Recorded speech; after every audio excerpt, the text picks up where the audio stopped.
basically a bunch of people rightfully unfollowed Jay-Z. I have not been a Jay-Z fan for a very long time. It is very obvious. He sold us out to the feds. He's clearly working for the feds. So instead of doing all of this talking, let's build something that is sustainable. So for that, my condolences to all you guys and to the slavery and everything that's ever happened mentally. This fight didn't go your way. Yo, what it do? Welcome back to another episode of BUA. I'm your host, Heru Adamu. Here we talk politics, business, war, love, and everything in between. Let's get into it. All right, let's start with internet's favorite star, Candace Owens, digging into the latest Epstein files. There's a viral claim that Jay-Z's in it. These releases are massive document dumps, and a name appearing doesn't automatically mean someone did something wrong. It could be anything from contact lists to mentions and emails, testimonies. But let's see what Candace had to say about Jay-Z being involved. Nicki Minaj also went off in a series of tweets after it was revealed that Jay-Z was mentioned in one of the emails. Now, I'm going to wait for a little more information regarding this email because I don't want to be first to publish, because they are now saying that some of these emails came in later when people were allowed to then just flood the FBI with reports. That might not be right either. So just give me some more time to look into it. But the point is Jay-Z was mentioned here, and it was in the context of being with Harvey Weinstein, watching somebody be assaulted. I'll definitely have more for you guys. And basically a bunch of people rightfully unfollowed Jay-Z. I have not been a Jay-Z fan for a very long time. It is very obvious. He sold us out to the feds. He's clearly working for the feds. I have always believed that the individual that came forward and was honest about what was happening with Diddy and Cass and talking about how the feds do deal with rappers. They give them tons of money and then they move drugs in. That just felt like the correct thing. Like my assumption when it came to Jay-Z was obviously what he was involved in. And so, Nicki Minaj had a lot to say because she feels vindicated in many ways about speaking about how the hip hop industry works, that you have to get involved with a lot of this stuff. And if you don't, they will essentially blackball you. And you know what? Ye has spoken about how you get blackballed in the industry. He was obviously too sleepy and never got to those tweets that he was going to author because he was very tired and he needed a nap, but he was about to let loose on a bunch of people who were doing the blackballing. And I do very much believe that Jay-Z is a part of that. That, like I said, feels to me like common sense. And I think more will come out and people are unfollowing him. Anyways, here's what Nicki Minaj had to say. She wrote, "Your favorite artist has been practicing rituals in a satanic cult where they take babies from other countries and mutilate and kill them as a form of blood sacrifice to their god. You see, when your master is Satan, you must constantly shed blood. However, the jig is up." So, I mean, the jig has been up for some time now. And, nobody believes in these rappers, anymore. Especially not a billionaire rapper like Jay-Z or any of the billionaires, for that matter. They're all billionaires, but they're in partnership with white people, with Jewish people, with people that don't have the black community in their interests at all. So, Jay-Z has a contract with the NFL to do the halftime show. How the hell you think he gets a contract with the NFL to do the halftime show without compromising his integrity or his community in general? Of course, Jay-Z has always been doing some weird stuff. I think he was talking to Beyonce when she was 16 or whatever. I think sometimes, and it may need to be studied with these billionaire mindsets. There's a lot of billionaires that deal with underage women, and maybe they think they're above the law. They don't want to hear anything. They don't want to be under any other man telling them anything, and they feel too powerful, including when is the right age to have sex with women, or what underage would be. So I see a lot of billionaires running into this problem. It's they don't want to deal with authority, and authority tells them that you can't have sex with a woman till she's 18. So they're like, fuck that authority. I'm gonna do whatever the hell I want to do. So Diddy, Jay-Z, all these guys are weird, and a lot of times they don't even want to do this stuff. It's just that humans, we're social creatures. So when you get involved, they want to make sure that you're involved, and also they want to have something they can hold over your head. And it's very easy to do stuff sexually, because that messes with people's psychology as well, and it really is a passageway into mind control. If you look at the movie Beast of No Nation with Agu, Idris Elba plays a rebel group general, and he recruits this kid. He's like 8 years old. And then in the movie, he's like molesting him and stuff and making him do weird stuff. And he's like gaining mind control over him as well. And a couple of the other little boys and of the child soldiers in the movie, these child soldiers in Africa, they're being molested by their generals and stuff. And like I said, it's a portal into the mind control. When you tamper with somebody's sexuality and their genitals and things like that, especially at a young age when the mind is not developed. So all of these rituals they got going on and things like that, they tie into control. These people just want to control you, just like with COVID. They just want to make us put on masks. They're just like, we make everybody get a COVID shot and make them put on masks. Like, they just want to control, because at some point you have so much money and power. What else are you going to do? You already then drove all the boats, all the yachts, the planes. You had all the experiences. At this point, you just want to control other humans. So Jay-Z has that type of mentality. He wants control. He wants to have power. It's not about the money anymore. He's way past that. And to do that, you have to network and build with certain individuals, go to certain parties, things like that. And at these parties, they're doing weird shit. And you don't know if you should get involved, but they're like, hey, if you don't get involved, they're not going to say it out loud, but it's just like having a corporate job. You go into the lunchroom, there's corporate culture there. There's like culture within the job. Like, if you go against the culture, you could be fired here because, and you're not going to have an opportunity to feed yourself and have the power that you wanted to have before to be able to provide for your family, whatever it is. So for Jay-Z and all these other billionaires, it's on a bigger level. They want to be able to, but they never help their communities. You could tell who's for the community and who's not. You know what I mean? Like, all of these, affordable housing, that's just like a nonprofit organization. They're making money off of this. It's not like people that's poor, they don't understand,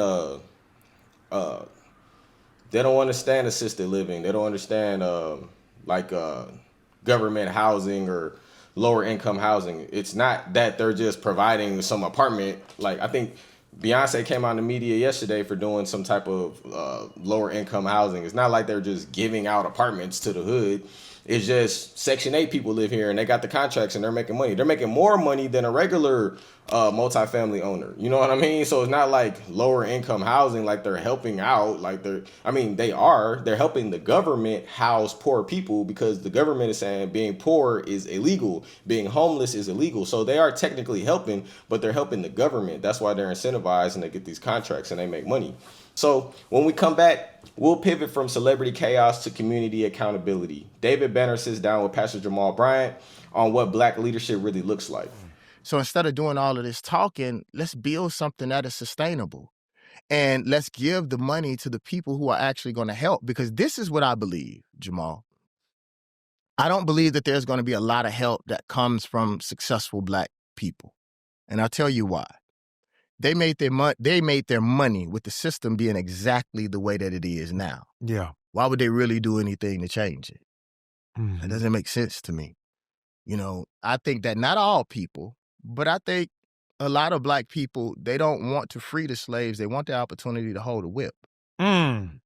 And I'm not coming here to Good criticize our people. Our people are who I fight for, but we do have to be clear about the present danger. And part of the present danger are people that look just like us. Yeah. So David Banner touched on a very important subject right here, which is, who deserves to be in leadership. And people that are in leadership, are they responsible with the position? I mean, our leaders are entertainers. We're the ones that actually propel these people to leadership.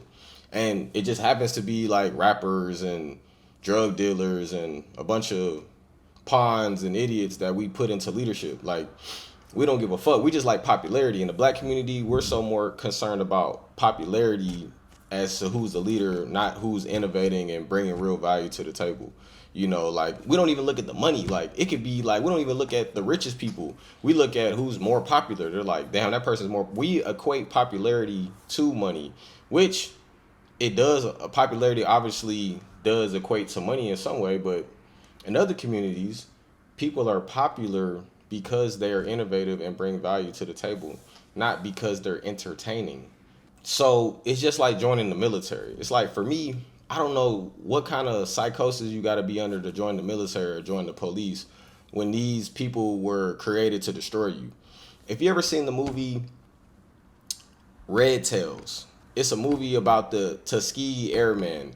They're like an elite pilot force of fighter jets, like all black men that just flew fighter jets for USA, but they never got a job, until we needed them after Pearl Harbor. So during Pearl Harbor, they came out and protected the bomber ships, and they were so happy to just have a job and be able to work. And it's just like, why would you let the Europeans give you fighter jets and you fly the motherfuckers across the world to go kill Asian people? Just think about that for a second. Like, why don't you just fly that shit into the White House?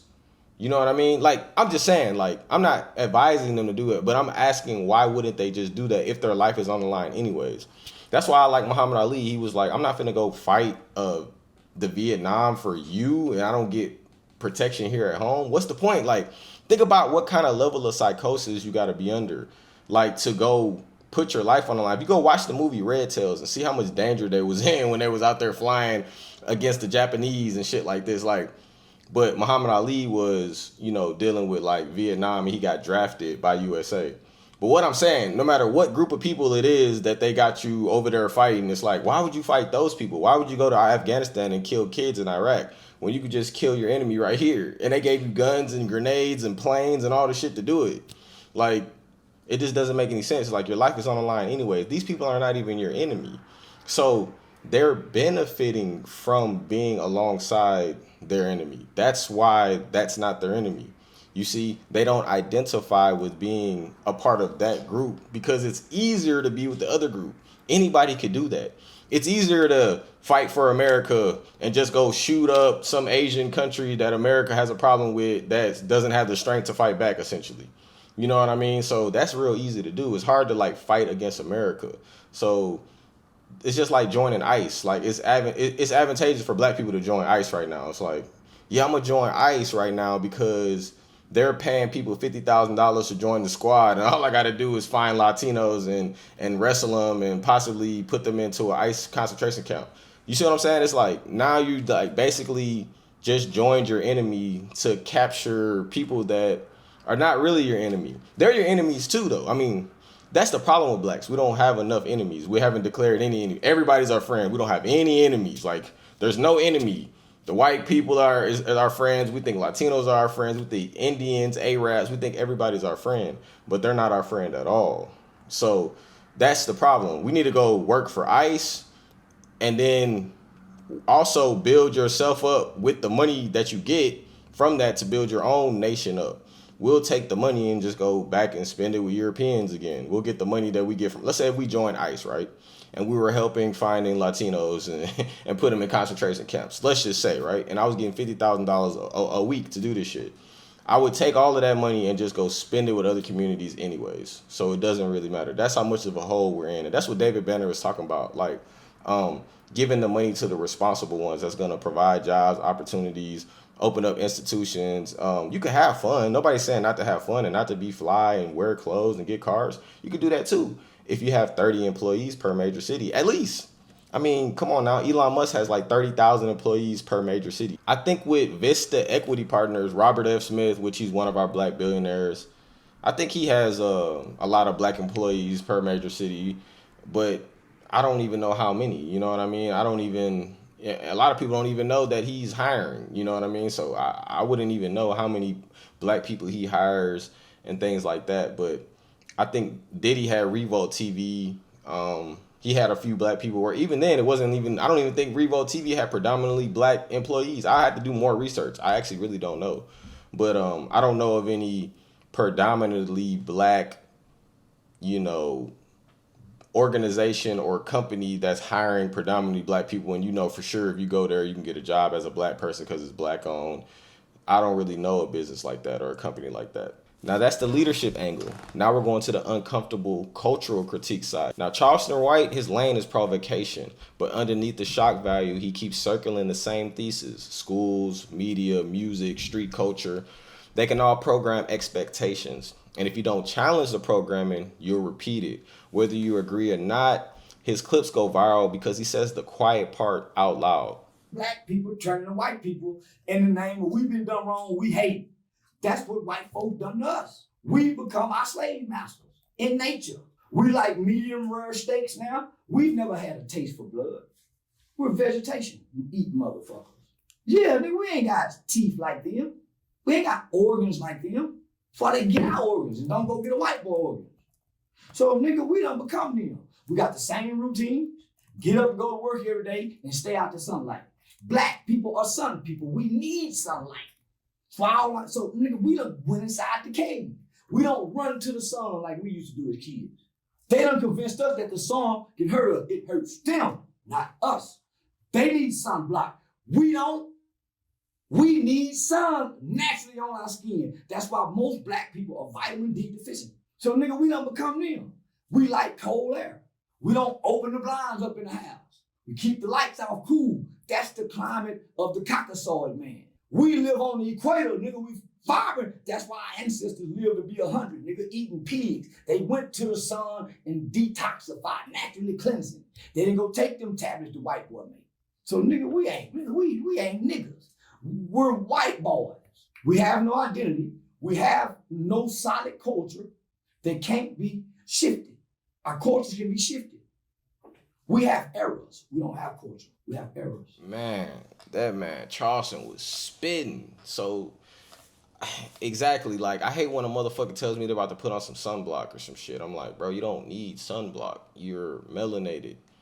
And like you got black girls telling me they're about to put on some sunscreen and go outside. I'm like, you're melanated. Why are you putting on sunscreen? You go to the restaurant with your rich friends and they don't be black and you get your steak well done, they'll laugh at you. They'll be like, ah, look, he got his steak well done. He's poor. Shit like that. It's like, I just don't want blood in there. I mean, if you take it even further, we might not even supposed to be eating meat. You know what I mean? So probably not. That shit is associated to being poor or ordering your steak well done. You just don't want blood in it. You know what I mean? That's white people stuff, like eating blood and raw, like all of that caviar, like raw, everything that's expensive and supposed to be exquisite, like sushi and all of this raw shit. It's just raw animals that they want to indoctrinate you. That's why it has such a high class to it. We live in a classist society. So they're like, oh, you don't eat caviar? Oh, you must be poor and shit. Oh, you get your steak well done? You don't want blood? You're poor. You don't know how to order a steak. These things are associated to being poor and being impoverished. You know what I mean? So they try to goddamn gas you into being an idiot and wearing sunblock in the sun when you need sun. And people ain't getting sun for days. I be asking people all the time. My friends that have corporate jobs, I'm like, bro, when's the last time you got some sunlight? You know what I mean? They're like, man, that's right. I haven't gotten none. I'm like, bro, you know what I mean? You have to do this every day. Every animal, every plant needs sunlight. But that's why they got us on that 8-hour work day. It's 8 hours of sleep. They want you inside the building for 8 hours so you cannot get that sun. That's why it's 8 hours. Nobody spends 8 hours at work doing work. Nobody. I don't care what you sit by. Anybody that has a job, you sit behind them one day at their desk and see what they do. The amount of work they actually do is a max of 3 hours of actually typing on the computer and like clicking and writing back to emails and like formulating, engineering some shit. Like the rest of the time, you just talking, chilling, waiting for something to be done. This is 90% of people, you know, like, so that's why they created the 40 hours. There's no such thing as 40 hours. CFOs be working 5 hours because all they got to do is manage the finances. They're like, all right, that's what happened. All right. I mean, there's no work to do. It's just like, okay, we spent this much money. We had this much money coming in. This the net profit. And then we just managing it. So there's no work to be done. So why they telling the lower, and the CFOs are getting paid hella money, but they're telling the lower tier people you got to work for 40 hours. Like, and they don't even have like construction. I can understand physical jobs. You got to go get the work done. They got people sitting in offices working like 2 hours, but they got to be there for 8 hours. They got in-desk policies at some of these corporations. That's what I'm saying. So they want to see you.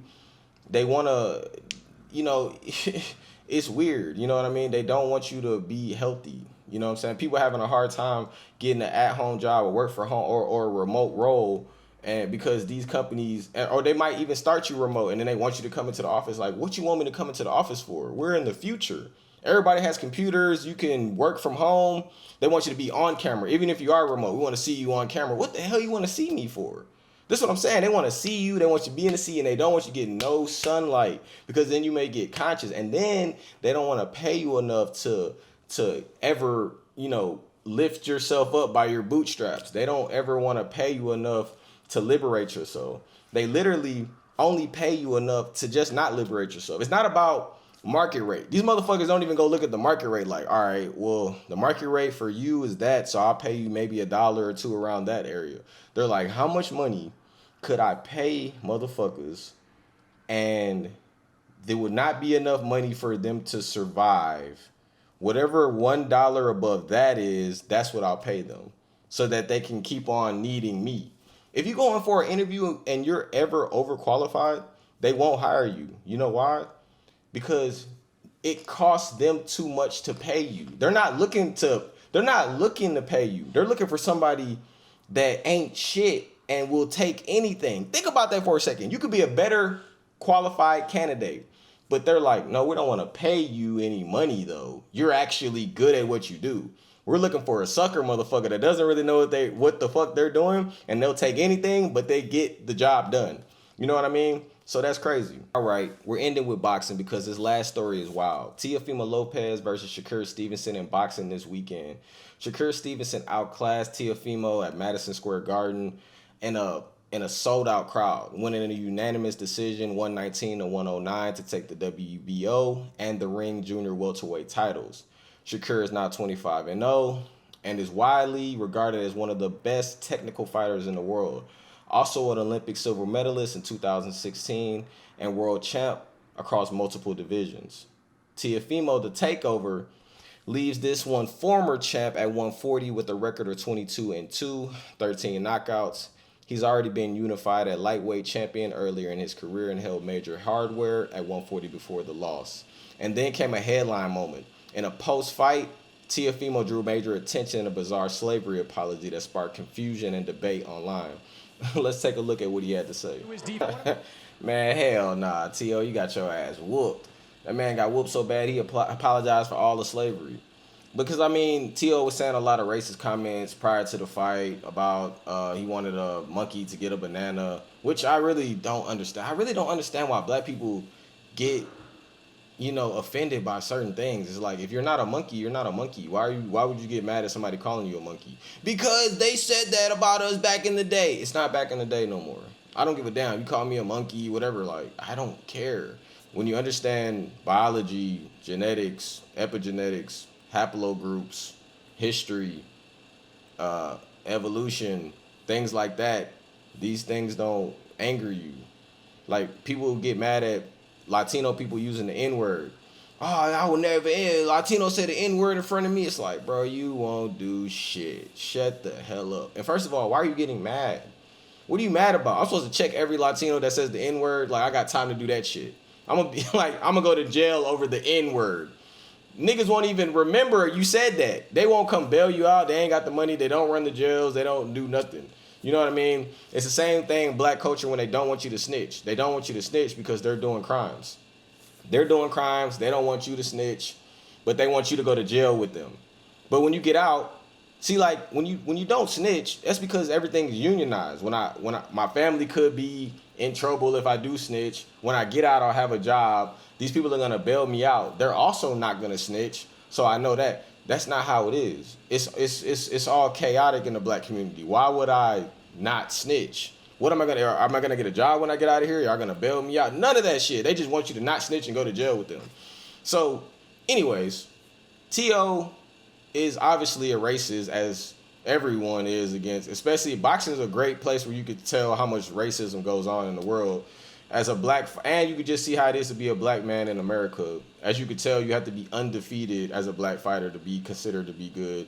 T.O. lost 2 fights already. I'm sure he'll get another big fight where he can make millions of dollars.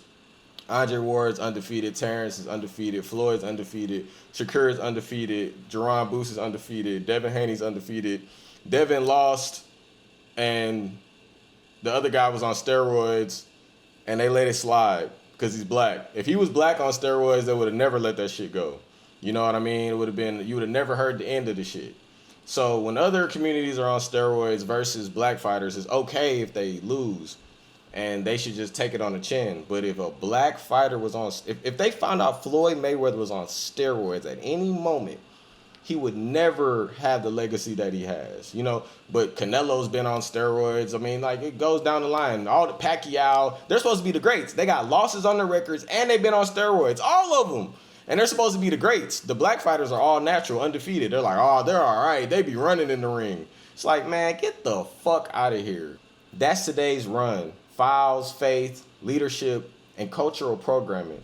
A boxing result that just might reshuffle the conversation. If you rock with BUA, like, subscribe, and drop your take in the comments. I'm Hayru Adamu. I'm going to see y'all on the next one.